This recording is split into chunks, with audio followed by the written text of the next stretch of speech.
Hey dosto, মই বিকিছ blog অন্য এটা ভিডিঅ' লৈ আপোনালোকক স্বাগতম জনালোঁ আৰু মই আজি দেখুৱাম হাইড্ৰলিক JCB হাইড্ৰলিক অইল ক'ত ভৰোৱা হয় আৰু কিমান ঘণ্টাৰ মূৰত চেঞ্জ কৰিব লাগে আৰু কিমান লিটাৰ খায় তাকেলৈ ভিডিঅ'টো লৈ আহিছোঁ।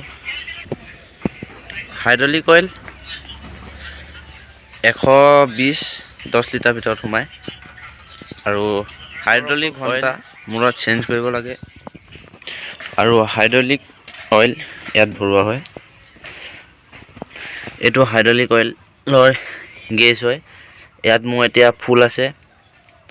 গেছটো যদি তলত থাকে তেতিয়া হাইড্ৰলিক অইল ভৰাব লাগে। হাইড্ৰলিক অইল এইটো নটা চাবি আছে, চাবি দি এইটো খুলিব লাগে, ইয়াত ভৰোৱা হয়। আৰু হাইড্ৰলিক অইল যেতিয়া ছাৰ্ভিচিং কৰা হয়, ছাৰ্ভিচিং কৰিবলগীয়া হয়, পুৰণা হাইড্ৰলিকখিনি উলিয়াই দিব লগা হয়, যিহেতু এই নটটো খুলিয়ে উলিওৱা হয়। আৰু হাইড্ৰলিক অইল 120 লিটাৰ সোমায় আৰু হাইড্ৰলিক অইল 1600 ঘণ্টাৰ মূৰত চেঞ্জ কৰিবলগীয়া হয়। যদি ভিডিঅ'টো চাই ভাল লাগিল, ভিডিঅ'টো লাইক কৰিব, চেনেলটো ছাবস্ক্ৰাইব কৰিব।